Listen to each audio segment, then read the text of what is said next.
Hey everyone, welcome to our YouTube channel. मेरा नाम है मनप्रीत और मैं एक रेगुलेटेड कैनेडियन इमिग्रेशन कंसल्टेंट हूँ, रजिस्टर्ड विद सीआईसीसी, जिसको कि पहले आईसीसीआरसी बोला जाता था। आज की वीडियो में हम बात करेंगे एक सबसे ज़्यादा इंपॉर्टेंट डॉक्यूमेंट के बारे में, जो कि आपको अपने कैनेडियन वीज़ा एप्लीकेशन के साथ लगाना चाहिए। B it visitor visa application, ये स्पाउजल ओपन वर्क परमिट की एप्लीकेशन हो, कोई पीआर की एप्लीकेशन हो, एक्सप्रेस एंट्री या स्पाउजल स्पॉन्सरशिप, या even parent grand parent application के साथ आपको इस डॉक्यूमेंट को अटैच करना चाहिए।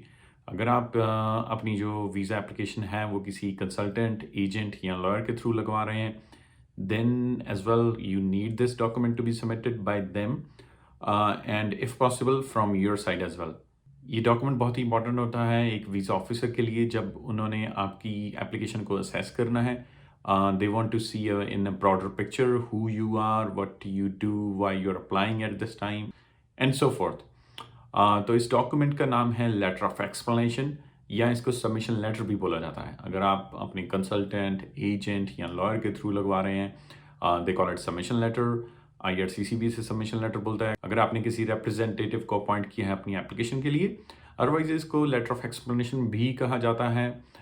जब आप अपनी एप्लीकेशन खुद लगा रहे हैं, बी इट विजिटर वीज़ा और spousal open work permit and etcetera. तो ये डॉक्यूमेंट इतना इम्पोर्टेंट क्यों है, इसके बारे में बात करते हैं। ये एक स्टोरी टेलिंग की तरह होता है, जो वीज़ा ऑफिसर को आपकी कहानी बताता है। आप कौन हैं, जैसे कि मैंने बताया, आप क्यों ट्रैवल कर रहे हैं, व्हाट इज़ द नीड, आप क्यों इस मोमेंट पे कनाडा आना चाहते हैं, और आपका पर्पस क्या है, कि आपका जो इंटेंट है वो टेम्पररी है। उस इंटेंट को प्रूव कैसे किया जा सकता है कि आपका जो इंटेंट है right now it is temporary, and in comparison to permanent residency application जैसे एक्सप्रेस एंट्री हो गई, तो उसके बारे में आपको डिटेल देनी होती है। और अगर आपकी फ़ाइल में कोई ट्रिकी सिचुएशन होती है, जैसे कि आपका नेम डिफरेंस है, या आपकी गैप था आपकी स्टडीज़ में या आपके वर्क में, depending on different kind of application, then you need to have this particular document added in your application. अगर हम इस डॉक्यूमेंट को एनालाइज करें in respect of your visitor visa application या स्पाउसल ओपन वर्क परमिट की application हो गई, तो इसमें कुछ मेन चीज़ें हैं जो आपको इंक्लूड करनी चाहिए। जैसे कि सबसे पहला होना चाहिए कि आप कौन हैं, आपका बैकग्राउंड दिया जाना चाहिए, आप क्या काम करते हैं, आपने क्या पढ़ाई की हुई है, depending upon the type of application for sure. उसके बाद आपका इंटेंट आना चाहिए कि आप इस टाइम पे आप अपनी एप्लीकेशन क्यों लगा रहे हैं कनाडा के लिए। Such as visitor visa you need to explain क्या रीज़न है, आप क्यों जा रहे हैं और आप कितने टाइम के लिए जा रहे हैं Canada. We don't recommend whenever we apply for visitor visa application कि हमारे जो क्लाइंट हैं वो सीधा दिखा दें कि वो 6 मंथ्स के लिए जा रहे हैं। We have seen so many refused applications जिसमें कि आप एजेंट के थ्रू या कंसल्टेंट के थ्रू एप्लीकेशन लगवाते हैं। इवन अगर आपका इनवाइटर जो है वो आपके बच्चे हैं या आपका कोई भाई है, क्लोज रिलेटिव है, डू नॉट मेंशन कि आप सीधा ही 6 मंथ की स्टे करना चाह रहे हैं। Reason being there is a very logical reason कि लेट्स से आप जॉब करते हैं, आपने दिखाया कि आप जॉब करते हैं। हाउ डू यू जस्टिफाई कि आपको 4 या 6 महीने की छुट्टी जो है वो मिल चुकी है और आपकी जॉब जो है वो वैसे ही रहेगी, you can rejoin, right? It is difficult to explain. अगर आप बिज़नेस करते हैं, हाउ कैन यू एक्सप्लेन कि आपके जो बिज़नेस के डे टू डे ऑपरेशंस हैं, जो रोज़मर्रा के काम हैं, वो कैसे होते रहेंगे? Who will manage it? अगर आप इसको स्टे को लेके चल रहे हैं कि 2 या 3 महीने की, तो आपको दिखाना पड़ेगा कि जब आप कनाडा में आ जाएँगे, कौन होगा आपकी जगह पे, may be a manager, may be a care taker for your business, जो आपके डे टू डे के काम को सँभालेगा।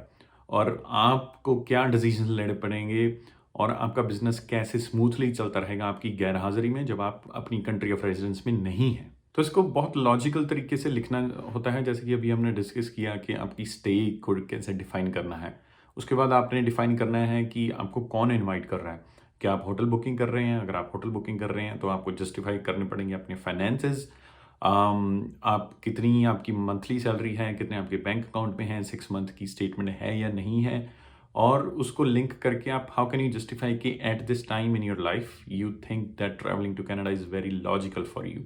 अगर आप कमाते हैं 20, 25, 30 हज़ार, 35 हज़ार आपके अकाउंट में हैं, मे बी 2 लाख, 2.5 लाख, और आप इंटेंट चाहते हैं, आप चाह रहे हैं कि मैं होटल बुकिंग करवा ली है और मैं कनाडा आऊँगा, मेरे को वीज़ा दे दीजिए। बहुत बहुत डिफ़िकल्ट है ये। पहले हो जाता था, आजकल नहीं होता। They think about your travelling cost. आपको पता है कि टिकट की कॉस्ट बहुत ज़्यादा हो चुकी है। Then how can you justify, और अगर आपकी सैलरी बहुत कम है, हाउ कैन यू जस्टिफाई कि आप अपनी फैमिली को छोड़ के, बच्चों को छोड़ के, आप अकेले या विद फैमिली आप खर्चा कर रहे हैं। हाउ विल यू जस्टिफाई अगर आपकी जो लाइफ सेविंग्स अभी तक थी, जितनी भी आपकी एज हो, वो बहुत कम है, मे बी 3 लाख हैं, 2.5 लाख हैं, 4 लाख हैं। हाउ कैन यू जस्टिफाई कि वो आप सारे अपने एक टूर पे खर्च करके आप उनको स्पेंड कर देंगे।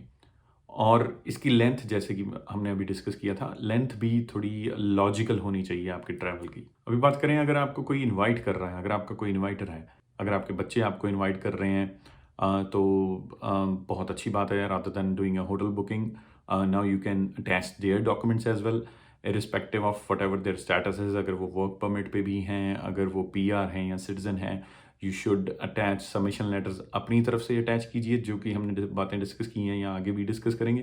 प्लस उनके डॉक्यूमेंट्स अटैच कीजिए, जो कि होने चाहिए। उनकी पे स्टब्स होगी, जिसको सैलरी स्लिप बोलते हैं, उनके बैंक अकाउंट स्टेटमेंट हो गई, और लेटर हो गया उनकी तरफ से जो हाईलाइट करेगा कि वो क्या जॉब करते हैं, कितनी देर से करते हैं, what is their stay arrangements, how can they make your stay comfortable. क्या उनके पास रहने की जगह है कि वो आपको अकोमोडेट कर पाएँ, जितना भी टाइम आप सोच के आए हैं कि आप कनाडा में स्पेंड करेंगे।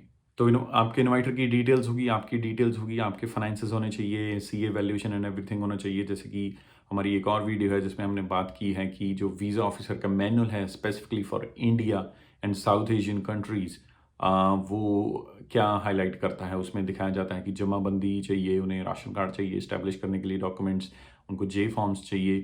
तो आप उस वीडियो को भी देख सकते हैं। एंड फिर आप ये सारे लॉजिकल जो डॉक्यूमेंट्स जो उनको चाहिए होते हैं आपको एक पॉजिटिव डिसीजन देने के लिए, वो आप अटैच कर सकते हैं। इसके बाद आता है कि आपके फाइनेंशियल्स तो हो गए, उसके बाद आपने दिखाना है कि आपकी फैमिली टाइज़ क्या हैं।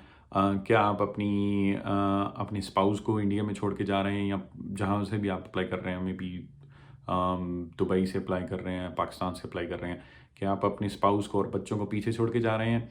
उनके सारे डॉक्यूमेंट्स अटैच कीजिए, अपने मैरिज सर्टिफिकेट अटैच कीजिए, दिखाइए कि आपकी फैमिली है और आप अकेला ट्रैवल करना चाह रहे हैं।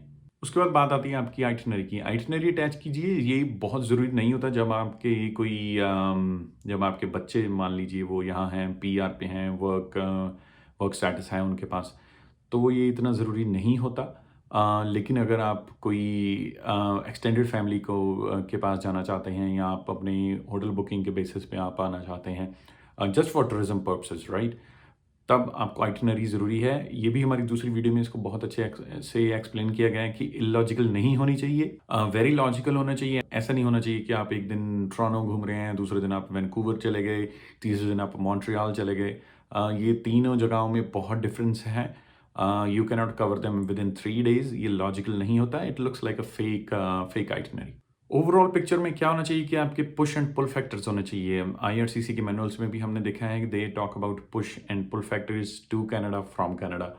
कौन सी चीज़ें हैं जो आपको कनाडा में रोक सकती हैं, और कौन सी चीज़ें हैं जो आपकी फैमिली टाइज हैं बैक होम, आपकी कंट्री ऑफ रेजिडेंस या कंट्री ऑफ सिटीजनशिप में, जो आपको पुश करेंगी कनाडा से वहाँ जाने के लिए। और कौन सी चीज़ें हैं जो कनाडा में आपको रखना चाहेंगी, सच एज़ आपकी फैमिली है, आपकी सारी फैमिली, मान लीजिए आपके 2 बच्चे हैं, वो दोनों ही यहाँ पे हैं, तो they think that you might not leave.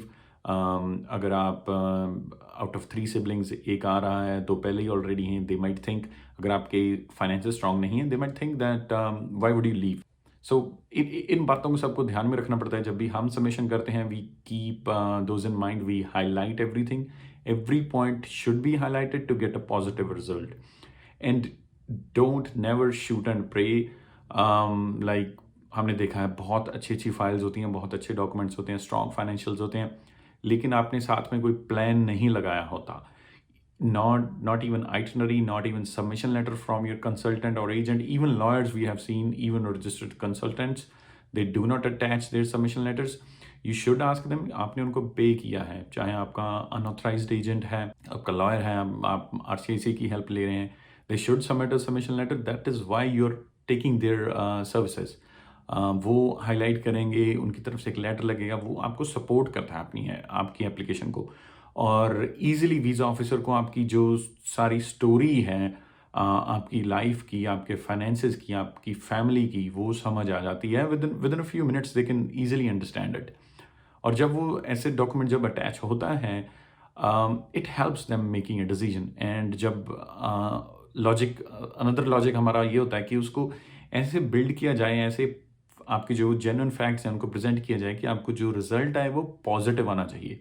हम नहीं कहते कि 100% ऑफ द एप्लीकेशन जिसमें सबमिशन लेटर होगा रिप्रेजेंटेटिव की तरफ से, आपकी तरफ से होगा, आपको फॉर श्योर वीज़ा आएगा। Maybe unauthorised agents can say so, but we can not as we are licensed. But we can comment on this for sure कि जब ये होगा then your chances improve, rather than just submitting 5 or 10 documents and not explaining anything to the visa officer, not helping them understand. It doesn't go in your favor. तो in the end जब आप अपने letter को तैयार कर लेंगे इन की points के बेसिस पे, फिर आप एंड में देखिए कि इज इट मेकिंग सेंस। अगर आप वीज़ा ऑफिसर होते हैं, क्या आपको with in a few minutes आपकी दूसरे ऑपोजिट पर्सन की जो स्टोरी है वो समझ आ रही है, reason of travel is justified, their finances are justified, do you think per month या पर ईयर जो सैलरी है वो अलाउ करती है कि कनाडा का ट्रैवल किया जाए इतने XYZ अमाउंट को स्पेंड करके right now, what are the family ties. अगर आपको लगता है कि आपने ये सारे की पॉइंट्स कवर कर दी हैं, then go ahead, submit it, and then we hope कि आपको एक पॉजिटिव रिजल्ट ज़रूर आएगा। इन एनी केस अगर आपको लगता है कि आपका सबमिशन लेटर तैयार नहीं है या आपका लेटर ऑफ एक्सप्लेनेशन में आपको हेल्प चाहिए, आप हमारी वेबसाइट पे जा सकते हैं। You can book a consultation with us and then we would be happy to help you. तो अभी हमने इस वीडियो में समराइज़ किया कि आप कैसे अपनी टेम्पररी एप्लीकेशन या परमानेंट रेजिडेंट की एप्लीकेशन को स्ट्रॉन्ग बना सकते हैं। विजिटर वीज़ा एप्लीकेशन हो, स्पाउसल एप्लीकेशन हो या आपकी परमानेंट रेजिडेंस एप्लीकेशन हो, आप अपना सबमिशन लेटर या लेटर ऑफ एक्सप्लेनेशन ज़रूर अटैच कीजिए और अपनी एप्लीकेशन को स्ट्रॉन्ग बनाइए। And we hope everybody gets a positive result. Thank you for watching this video, and if you liked it, please do like, share and subscribe. Thank you.